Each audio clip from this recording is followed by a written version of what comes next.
out for me, which were given to me for learning Dutch, and I would not have learned Dutch to pass an exam, I can get by. I can chat a little bit and read the paper, listen to the news, but I can't really pass an exam in Dutch because my mind doesn't quite, it resists the imposition that I have to pass secondary, these kind of things. When I fail that exam, which will happen in about 2-3 years' time, I'll probably be given a warning, a penalty, and asked to leave or something like this, and I will do so. But I find this puzzling because the name in which that act will take place will be integration to help me into the labor market and to make me blend into things. But the people who actually are not integrated speak very good Dutch. If I look at the Turkish and the Moroccan population, the young people, they know their history, they speak Dutch. So the integration aspect, again, goes back to the idea of control and of systematized, having the authority to be able to say who's in and who's out. So I think the notion of culture is quite important here. I think it's not just culture. The one factor which I would like people to respond from this side of the floor when we, in a couple of minutes, is also the aspect of control with regard to labor. It's not just labor when you want to open the doors for getting labor in, but it's the right to be able to manage short-term movements of labor as well, to move them out. And I think the control aspect is that if you're only there for short-term contract jobs, you come in and you leave. So it's a fine-tuning of the system where you move from diasporas being created, because labor comes and they settle down and there's second generation and so on, from a fine-tuning from that cumulative aspect of diasporas, which are byproducts of wanting just the labor and not the laborer, you get the laborers and the family and so on, into a situation where you purify the thing that you really want, refined system of only getting the labor for the period, for the kind, for the type that you really need it. And it goes out, you also go out. So it's a kind of a fine-tuning of a labor regime here as well. And I think that requires a system of control and legitimation too. So I thought this was a second theme which I wanted to mention in this regard. Perhaps a system of also linked to this, to a system of fear as control of difference and fear, I think also comes in the securitization aspect. I think is probably a little, I'd like to hear a little bit on that theme too. Finally, a global issue right across the big panoramic template, and I want to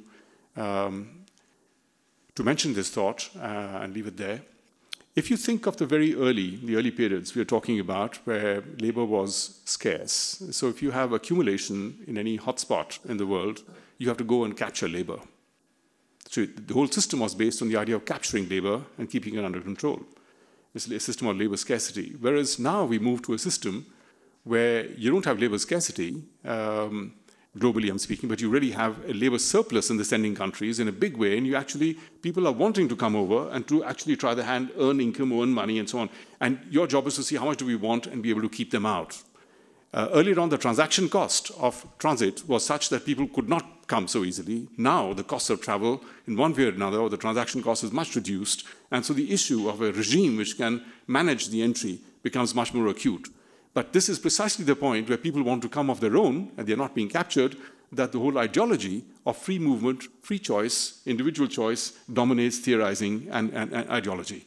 So we've gone paradoxically into a system where we have controls of keeping out and exclusion, but all in terms of economic theory and individual choice of people choosing to move and choosing to do, which actually is I find a problem. So on that note, I would like to open the discussion. We have 45 minutes, which would be a fair amount of time. Do we have a mic? So what I'll suggest is we'll do it in a few rounds. We'll take a few questions. Please introduce yourself briefly, who you are, and a comment would be welcome, and a question. And when you ask a question, can you direct it to one of the speakers, or both, if you like. So can I take the first round, please? So who's...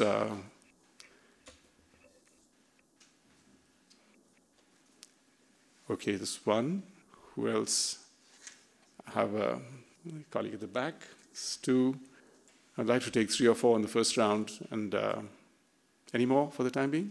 Okay, yes, yourself, 3. So well, let's start with these. Okay, comments are welcome, but keep them within a reasonable frame of time. Okay, so will you, yes, can you please identify yourself? My name is Khalid Chaudhry and I'm a member of the third chamber.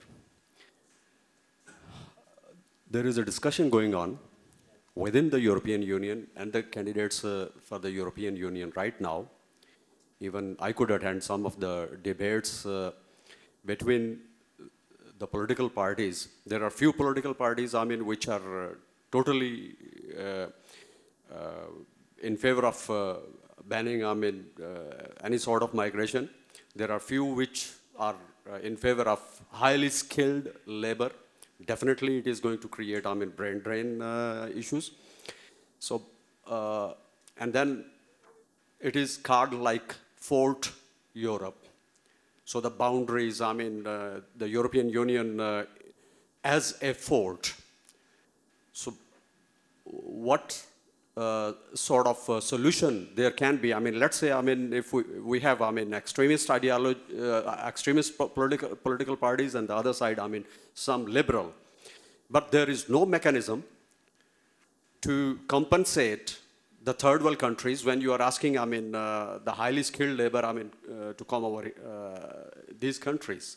So that's, thank you.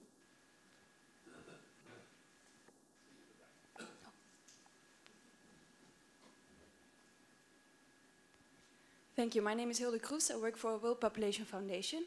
My question is, in addition to you, I think we were at the same debates yesterday about the blue card the European Union is thinking about introducing. And so in addition, I had the same question. They were talking about, some political parties were talking about not welcoming people from countries where they are most needed, like doctors in Africa, and welcoming people like technicians from India, because there are a lot of technicians already in India, so they might be welcome in Europe. So I would like to hear your views on that, like regulating in receiving countries like this. Then we have a... what is the question? I think the question was that if you, could you make a distinction between, there was a distinction suggested in skilled labor in migration into the EU, that you should go for in-migrants who come from countries where there isn't a shortage of that skill and there is a surplus of skills. So get the technicians from India, but don't get them from Ghana or somewhere because they would be needed there. So that's so we have a discriminatory policy for what the impact on the sending country might be. I think that was the question you had, isn't it? Yes, thank you. So you have the floor, sir. I think behind you. Then I give it to you. Jerome van Ginneken, NIDI here in The Hague. My question is to Professor Harris. I very much enjoyed listening to your presentation on migration policies, and it's very much you paid attention to movements from people outside the European Union to the European Union. But the title of your presentation also includes urbanization, and we haven't heard anything about urbanization, and that is another type of migration that is of considerable importance, maybe less so now in developed countries, but very much so in Asia and in Africa. And how does it fit in your whole framework? And still an additional question is about the refugees, because refugees are supposed to leave and then to go back, and they often don't. They stay where they are, and